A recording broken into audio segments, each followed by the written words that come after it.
I was talking to the local authorities here. We're just in Sundarnagar, so we're going to be climbing up to Mandi, where my colleague Manjeet Sehgal is there. My colleague Ashutosh is there, and what they've been reporting through the course of the last 24 hours is utter chaos in terms of just frightening visuals that are coming in, and that's it. Mandi is where, the roads are completely blocked from going upwards into Kulu district, Manali district, and that is where the true sense of devastation has unfolded. Visuals that I'm sure our viewers are also seeing of cars that we are seeing in the river Beas floating about like paper boats as such. Over 50 trucks have also been washed away by the river Beas in the Kulu region itself. Many cars is what we are given to understand. There was a surge of water yesterday which happened within minutes, eyewitness accounts seem to suggest, reminiscent of what possibly the state of Himachal, the district like the Kulu district had seen 10 years earlier. And it is strange, viewers, if you look at it, there's something called, when you talk to the locals here, the 10-year curse. Every 10 years, the Beas swells and consumes the Himalayan state and leaves in its wake, in its wrath, complete devastation. It happened in '93, it happened in 2003, it happened in 2013, it happened in 2023. In the last 4 decades, every 10 years, out of those 4, twice over, the Beas, the river, has practically changed its course. And one can well understand the devastation it had brought with that. I want to bring in Manjeet Manjeet Sehgal, my colleague who's joining us right now from Mandi.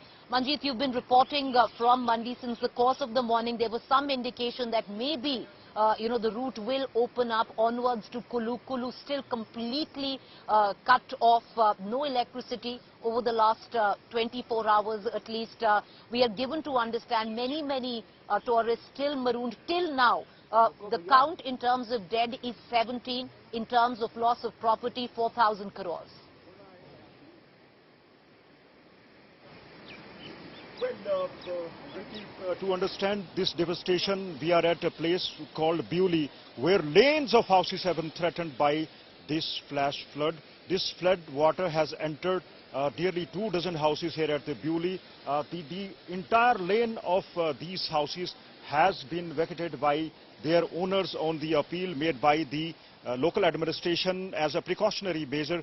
These people have moved to other areas.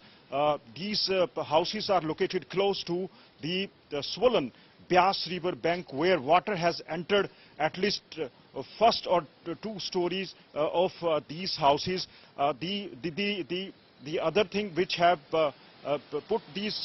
left these people high and dry is that besides losing their property, now there is no water and electric supply. Though the administration claimed that it will be restored, but people have been spending nights from past 48 hours in the complete dark water. There are some water deposits in their water tanks, but people are fearing that if floods continue, they will not be getting the water. So the water, electricity supplies are erratic and have been hit hard. As far as the life here is concerned, people have been compelled to leave their houses. Just look at the visuals, very scary visuals, Preeti. The water has entered these houses. It is pushing the mud inside the first story, inside the story, and people are still there. Some of the residents are still with us. They are refusing to leave despite the appeals made by the administration. आप अपना नाम बताइए. English में इनको बताओ English में. आपका घर है यहाँ पर? नीचे नीचे में. आप बताइए ना, घर कहाँ पे आपका, क्या खतरा है आपके घर को? नीचे दिखा दो. These 2 residents, Preeti, are still with us. They have not decided to leave this place yet, as their houses have been endangered, threatened by the flash flood water that has entered their houses. As far as the rescue operations are concerned, the local administration has rescued more than 80 people today from a basti, and efforts were on to rescue others. Just look at the flood water, Preeti. This water has entered the houses.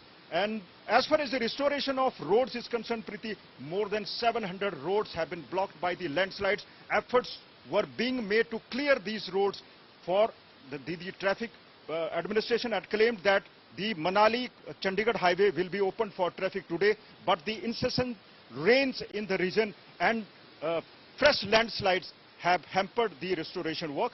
So hundreds of tourists have stranded at various places, including Chandratal, Manali and other places. Manjeet, you're right, because we were just climbing up. I'm about 40 kilometers off from where you are. And right now in Sundarnagar, it looks very calm, it looks very placid. The rain has let up for a while, but we saw a number of fresh landslides, especially while we were climbing up at Swaran Ghat, close to Bilaspur.